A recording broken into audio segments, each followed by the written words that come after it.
This movie changed me on a fundamental level. Welcome back to Watching the Wall, where we watch DVDs that I own and haven't seen. Today, we got a doozy. Like a breathy doozy, okay? I didn't watch a lot of psychedelic films. It was before my time, and a lot of them my parents just didn't own, so I'm really not well versed in psychedelic filmmaking. And I feel like today I'd be out of my depth normally, except that this one grounded it in science. Psychedelic films that are science fiction films are a lot more rare. The closest example I can think of is 2001: A Space Odyssey, and that's only for one specific sequence, which makes total sense within it. So imagine me finding a little film called Altered States, where it has several of those trippy sequences, and they too also make sense. Oh, and you may notice the little flap here. We are looking at an original DVD. Yes. Back before the 2000s, you had this, you flipped it open, and there was the disc. The dual-sided disc. Now, there's not like a lot of features on this one. This one literally has a standard definition side, aka the 4x3, and then the widescreen, the 16:9. Because they needed to have one DVD that did both back then, because they wouldn't sell you two different versions and hope you wouldn't notice. Directed by the same man who directed Tommy, the one based off the Who's concept album.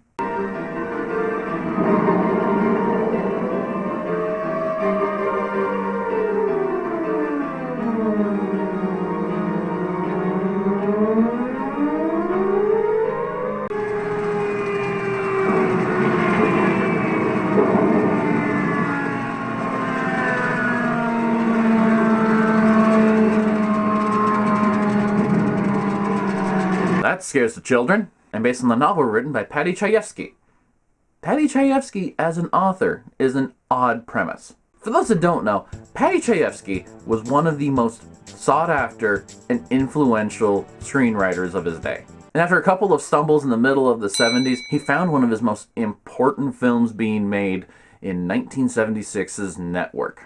It's like everything everywhere is going crazy, so we don't go out anymore. We sit in the house, and slowly the world we're living in is getting smaller, and all we say is, please, at least leave us alone in our living rooms. Let me have my toaster and my TV and my steel-belted radios, and I won't say anything. Just leave us alone. Well, I'm not going to leave you alone. I want you to get mad. This guy knows how to make an intense story, and he knows how to make it engaging. Not only that, the intense emotions that come along with somebody who's at the edge of a precipice and not sure which direction they're going to go. After Network, he decided to write a novel at the behest of somebody who worked in the film industry. So after he got the novel greenlit and he got it published, he decided to immediately adapt it into a screenplay because he wanted to make the movie. It kind of seems like he had an extra step in there for no reason. And that extra step might have cost him his health because he had a heart attack while he was writing the book. I mean, it literally stressed him to almost to death. So with a director who's not afraid to push boundaries, and then you've got one of the most famous screenwriters of his time, this should be a powerhouse event. Who's starring in it? William Hurt in his feature debut. Yeah, the most intense guy who's ever going to tell you that you're a serial killer. You enjoyed doing that couple just as much as I did, and look at the bright side. He came to us. He didn't go to the cops.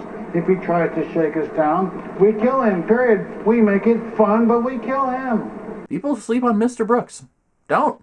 William Hurt's fantastic in it. Also, in her own words, the feature debut of Blair Brown. I'm not familiar with a lot of her work, but I do know her as Nina Sharp from Fringe, and man, does she leave an intense impact there, and this is no different. Mix in the Silver Age Dick Smith makeup effect artist, and you've got a real showing. Let's read the back.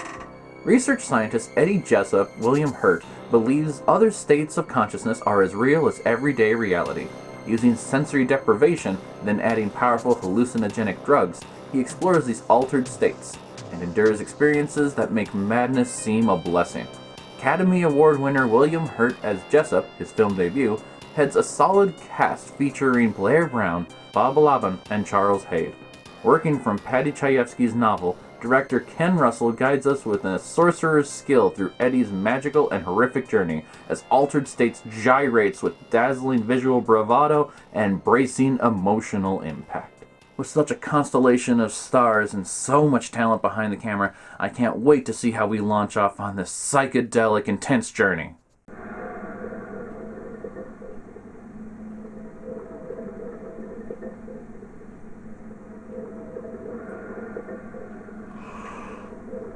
No, it's great. Just at the start, okay? They don't phone it in the rest of the time. The opening does not hook me. You see, Eddie Jessup, he is now in his own isolation tank. He's been putting in volunteers and just watching some of their reactions. He thought, no, I need to experience this for myself. He really is the Walter Bishop of his day. While Eddie is floating there feeling his feelings, his friend Arthur is out there monitoring how his feelings are feeling.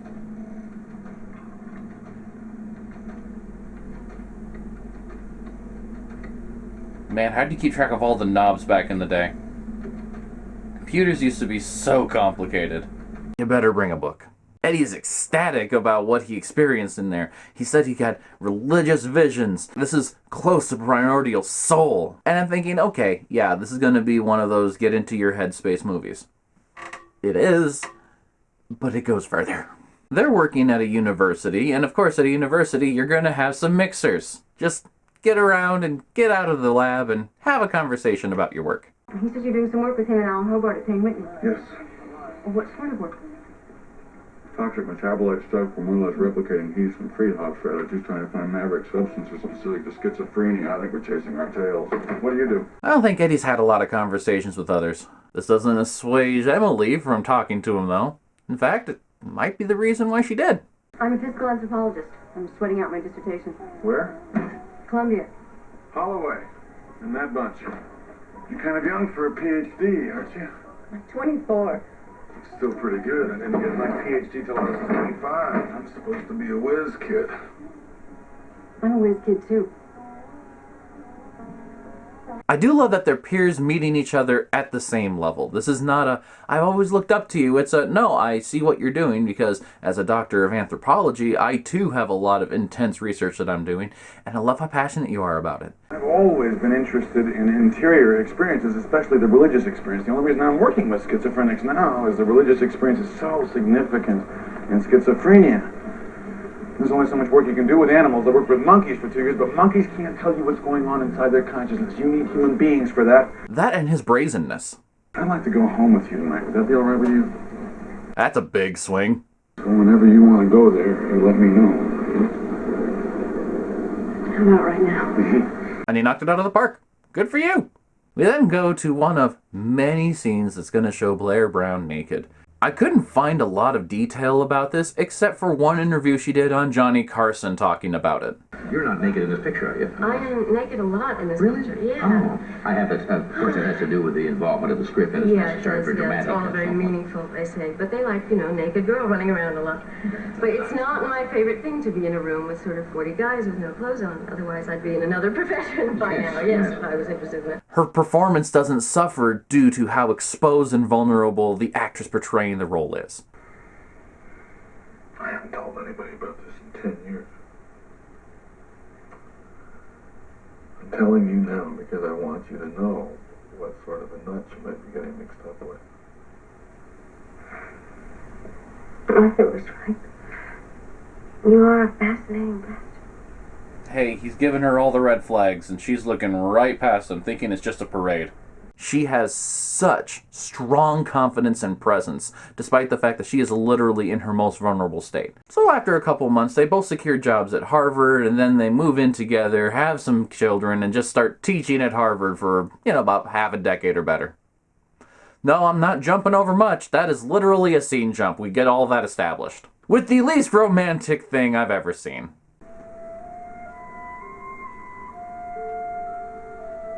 Alright, we'll get married since it's that important to you. I'm not comfortable with women, and I'm not likely to find anyone half as remarkable as you again. I think I can make a reasonably good husband. I don't want to lose you, you see. I suppose that's the closest thing to a declaration of love that I will ever get out of you. Girl, you said yes? There wasn't even a real ask in there. And it is jarring, because they don't have any other sense that time has passed aside from now there are kids. But why did we rush through the entire development of his family? Because this movie is not about Eddie and Emily having a happy family together. This is about Eddie's perspective, and in Eddie's perspective, he's drowning. Sit around Living rooms of other young married faculty members talking infantile masturbation, sucking up to the head of the department whose tenure is hanging by a thread. Emily's quite content to go on with this life. She insists she's in love with me, whatever that is. What she means is she prefers the senseless pain we inflict on each other to the pain we would otherwise inflict on ourselves. But I'm not afraid of that solitary pain. It's now come into sharp focus that he needs to push himself further. He was close to something big with his research, and now all he needs to do is join in a mushroom festival. Sorry, a mushroom experience with some Native Americans down in Mexico. It'd just be irresponsible of him to do this while he had a family back home. So he asks for a divorce from his wife, and first has a year of separation where he sends her and the kids off to Africa. I mean, she does get to do her own anthropological research in this time, but I can't imagine turning to children and saying, yeah, I know I'm your dad, but we're not going to see each other for a year, and when we get back, you're going to move into a new house. That's ice cold, despite the fact that you're sending her to the savannah. He truly is obsessed with his work, and that's what a lot of the driving force behind this film is. See, he's sure that buried somewhere in the gray, in the human brain, we've got the answers and the potential to find out where it all started, where everything came from. A universal truth buried in our own genomes. And this is before he took drugs. There is no Buddhist God, per se. It is the self, the individual mind that contains immortality and ultimate truth. What the hell is not religious about that? You've simply replaced God with the original self. Yes, but we've localized it, at least to know where the self is. It's in our own minds. It's a form of human energy. Our atoms are 6 billion years old. We've got 6 billion years of memory in our minds. Memory. It's like hanging out with a bunch of philosophy majors. Man, this is exhausting. So once Emily and the kids are off to Africa, he goes down to Mexico to partake in this ceremony.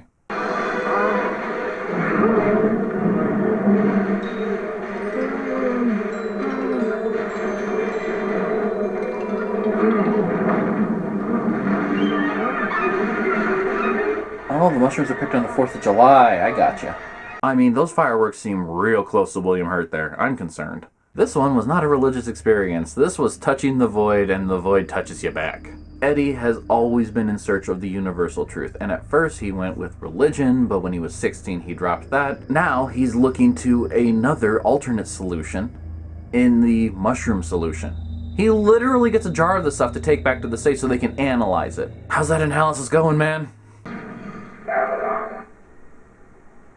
He's off the wall. Are you okay? Get this stuff. It's new. It's deafening. The noise is deafening. Can you hear me about this noise? At this point, they bring in their friend Mason to help be an objective other, because Arthur is a little concerned about Eddie's behavior. Mason doubly so. This ain't LSD, goddammit. This ain't no serotonin antagonist you're drinking. How many grams of that stuff do you think you've already got in you? 2? 3? You could be working on one hell of a case of cancer with a truckload of antimetabolites in The it. Hinchi Indians have been drinking that stuff for centuries. No special incidents of cancer. Fuck the Hitchy Indian. Seeking the truth at the damage of everything else in his life. He's extremely passionate about what he's trying to do, but ultimately he's not sure if what he's doing is actually going to lead to anything, aside from making a little bit of headway to try and divine if there is a core elemental truth. And while he's seeking this out, he just keeps seeing visions of Emily.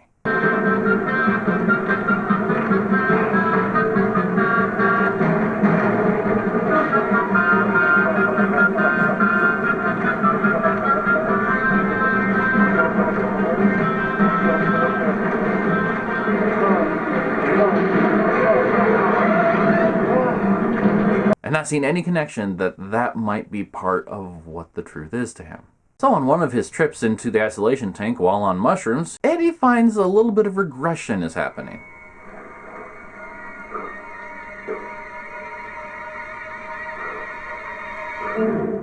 Nice ass, but terrible feet. Emily comes back, and Eddie just wants to show her what he's been working on. Convinces her, hey, this is actually happening. I am changing my physiology with just my thoughts changing. I gotta get deep into the core and do it again. Emily wants to get in some professional help. I won't go back to the tank. Mason's taken over the whole project.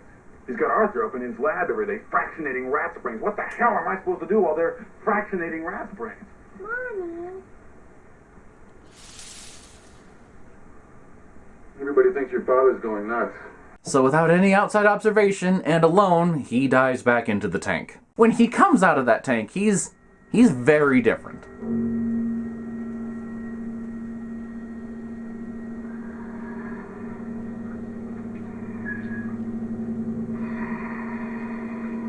Oh, the link's no longer missing. I thought we were in a Universal monster movie suddenly. He assaults 2 guards, flees the police, gets chased down by a pack of dogs.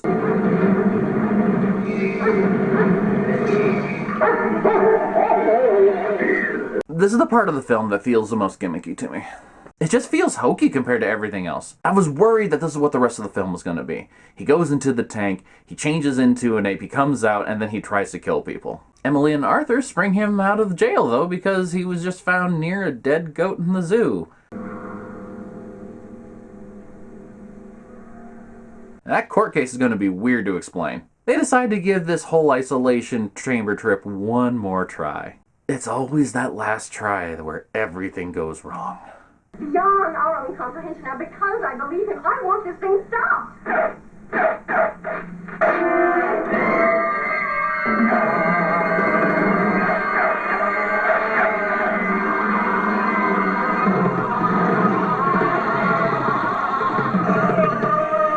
In the middle of all this madness, Emily, against all better judgment, crawls into the whirlpool, towards where her husband, who's going to leave her, is at, and reaches out a hand.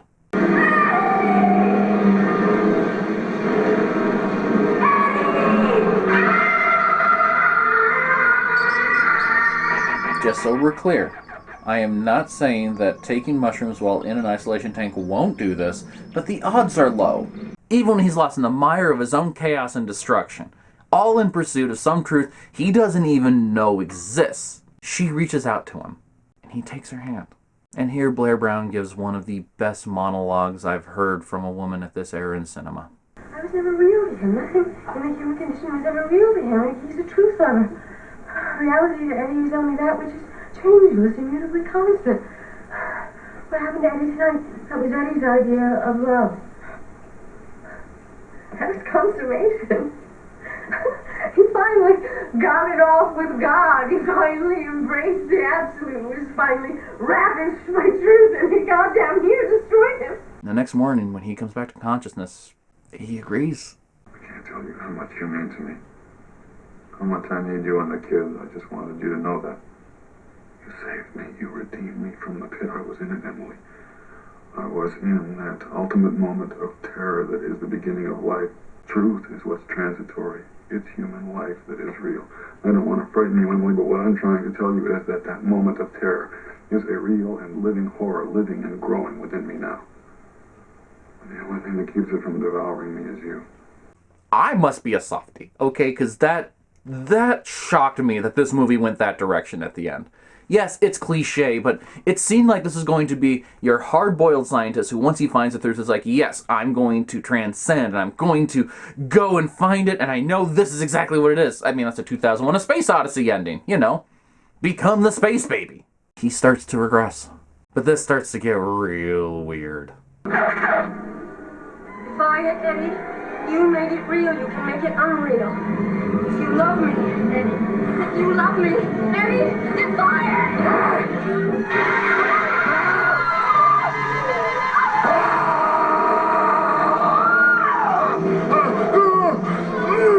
What a weird, intense sequence. This is the most 80s graphic scene, but considering this was made in 1979, so far ahead of its time. This must have been a trip to see, too. Fighting against his changes, fighting against the thing he did to himself, Eddie finally knocks himself clear and goes to hold Emily, bringing her back to herself. I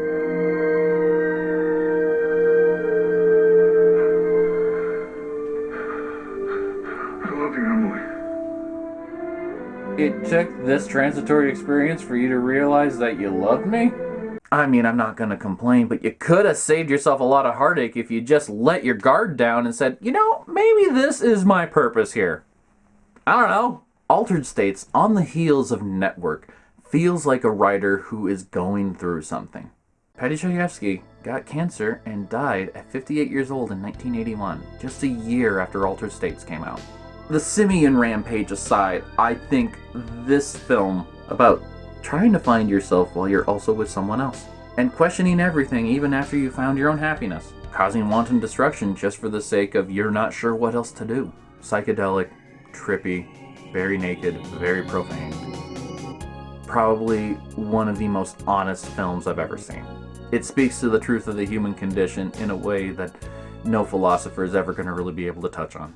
I'm not even going to talk about the special features because aside from the cast bios, which are all text, there's not a lot of substance here. I'm giving it a pass because it is a 1998 DVD. They barely knew what these were supposed to do. I mean, you put this in, it just starts playing, almost like a VHS. So that's a plus if you don't want to have to fiddle around with the remote. So, at the end of this trippy experience, buy it, stream it, lend it, or toss it. I'd stream it. You're not going to find a lot of DVDs from 1998 laying around anyway, but the extras in this aren't extras. Just find it on streaming somewhere. It is well worth a watch. It is gorgeous, but it's intense, so be forewarned. Thank you for watching The Wall with me. I did not realize that I would be questioning my own sense of self at this point, just from watching some DVDs, but hey, Altered States lives up to the name. It altered me, probably forever, in a good way. If you have questions, comments, concerns, you can put them below or email me at theothersocio@gmail.com. So until next time, when someone offers you to join in on their mushroom soup, ask what all the ingredients are. Bye for now!